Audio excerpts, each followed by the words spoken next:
Alright, RWBY Volume 2 premiere, best day ever. This is a great season premiere. I love the comedy in it. I love the action. The most epic food fight that cinema has ever seen, I think. It was really cool. I love the episode. We didn't get much out of the main story. We got bookend information. The beginning of it was really great. It was good to see two new characters. We got Mercury and Emerald.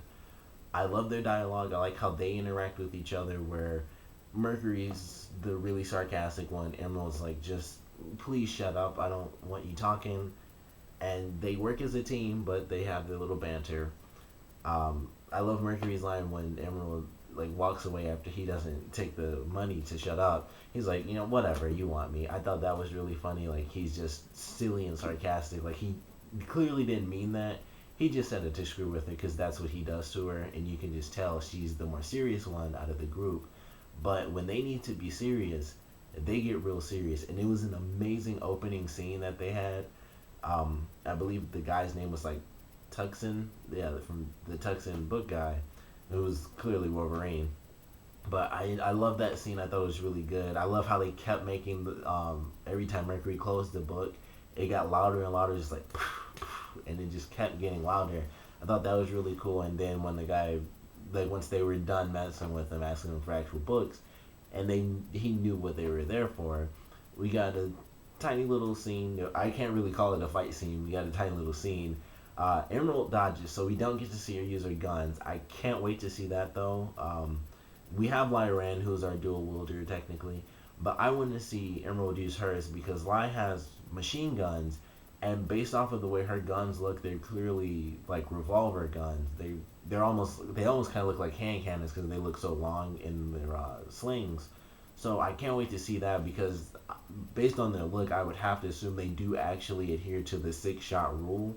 But with it being RWBY, we never really know. But either way, I want to see her use those weapons because I'm excited for that. I had no idea what her ability was or like how she fought, but she has guns. She has two dual wielded guns, which may or may not change into other weapons. We don't know yet, but I'm excited for that. We got to see Mercury do a little kick. We find out that the kick that he does, which was in the trailer, they add the sound effect of him having a shotgun on his foot. So that sound, as soon as I heard that, I was like, he needs to fight Yang because that's all that matters right now. I wanted to see him against Yang because Yang uses her hands, he uses his feet, and they both have guns on their gauntlets. I would assume he has like gauntlets. From what I saw, the little bit I actually looked, it looked more like it was just like one clip was like right on his shoe or something. So it was probably the whole gun, like it's sort of like a little clip attached to his ankle or something like that, and it goes off when he kicks. So that was cool. I want to see him fight Yang just because they're like opposites with the same weapon. But that was cool. We get to see Neptune. We get to see Sun talking to Neptune, he wants to introduce him to the group. And then during that scene, I had to watch the episode. I watched it twice because the first time was when it actually went live, so it was like everybody was on trying to watch it, so it was like sort of choppy and stuff. But the second time, I really did notice how much better the animation looked on the characters, so I definitely enjoyed that. That was cool. If you look at Sun, you'll notice that he does look. I won't say he looks different, but he looks sharper, and you can see it in the very beginning when they actually show the building and they kind of pan down. You can tell it's sharper and it just looks better. So that was really cool to see. They have more definition to the characters. That was nice. Neptune seems like an interesting character based on the little bit we got. When someone's like, you're gonna be cool, right? And he just does the pose and he smiles and they do the little shine on his teeth. And someone's like, good point. So based off of that little moment, I like Neptune. I think he's gonna be a pretty interesting character. I love the scene when they actually go into the lunchroom and they do it like they're almost on like little pivots and they just slide through the doors. And so Neptune's kind of looking like he's smiling like I want to be friendly. I want to meet my friends.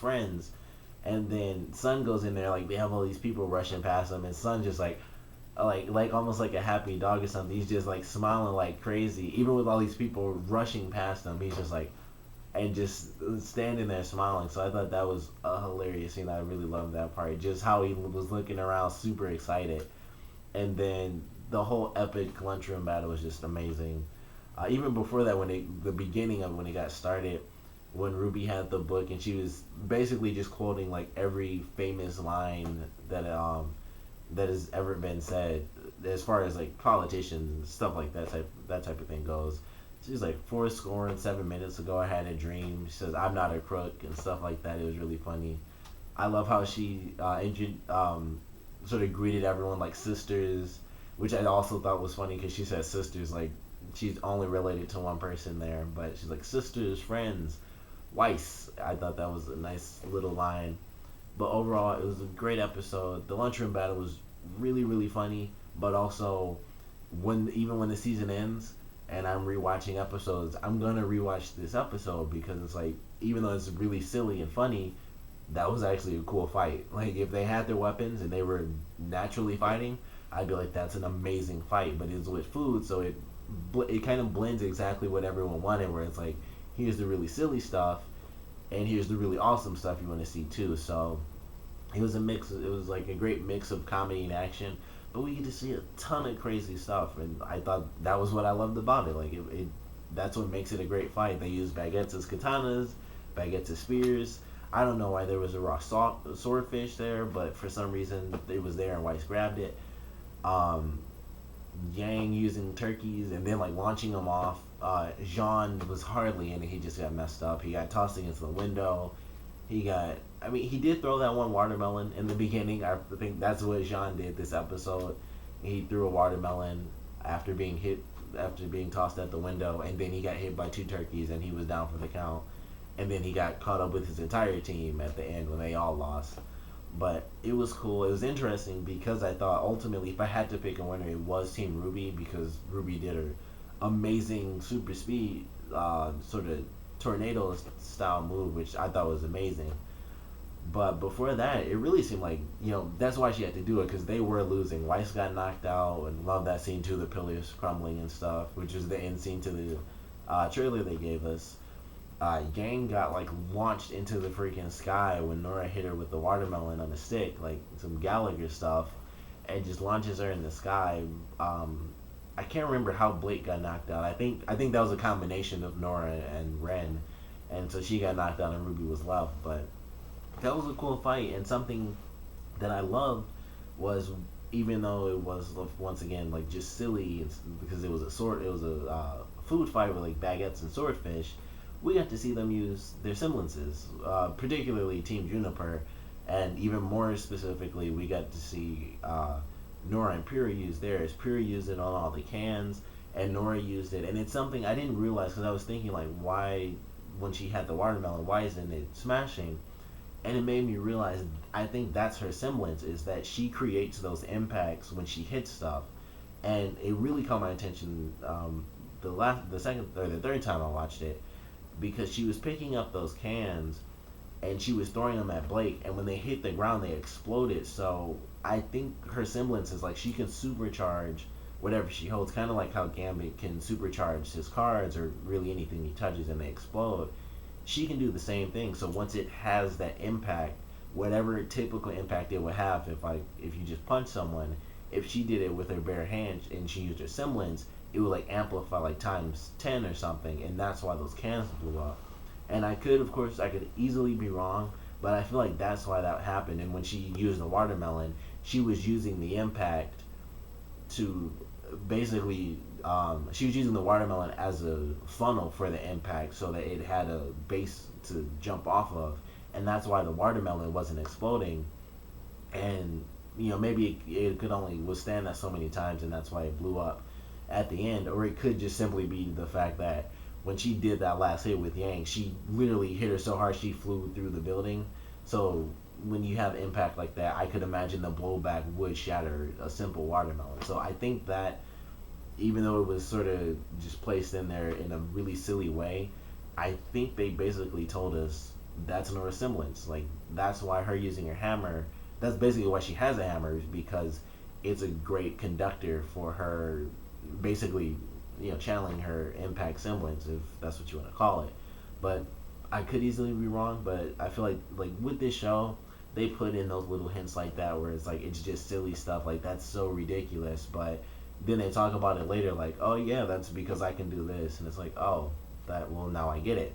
like Ruby being super fast, that wasn't just like she's just really fast. That's her semblance, and Weiss having the glyphs, that's her semblance. So I think this was us seeing Nora's semblance. It's impact based, so that was a cool little thing. If I'm right, it's cool.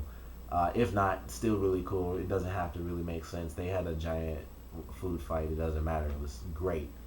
Um, the end of the episode was interesting too. We get to see that they're done collecting dust. That's said and done. They've gathered as much as they need, and now they're going on to phase two, which who knows what that could be. It's them using dust, using I don't know, selling the dust to somebody else, which I doubt because I don't know, they would have sold it by now. But whatever phase two is, I'm excited for it. Great season premiere. Unfortunately, didn't get nearly as much as I thought. I still loved it. I didn't get like all the little guesses I had. I was pretty much wrong about. I was hoping we'd see Penny, which we didn't get to see, or at least a mention of Penny. They didn't do that. I didn't think Adam was going to be in it, but we did get a reference to Adam. He was in the drawing that Blake had in her book. And something I noticed when I was watching it the last time is that his katana was actually on his back. He wasn't just holding it, unless it was technically in his hand and he just had his hand down, so it was sticking up. But it looked like it was just on his back, so that was interesting. Just because in the entire video, in the entire Blake's trailer, all of that trailer, he was just holding it because he was unsheathing it, and that's basically how he did it. So that caught my attention because I really like katanas and samurai and stuff. So that was a little thing I actually noticed. It might have been like nothing to most people, but because I like katanas and samurai and stuff, I actually noticed like, oh, in this drawing she has, it's actually on his back and he's not holding it. But a tiny reference to him.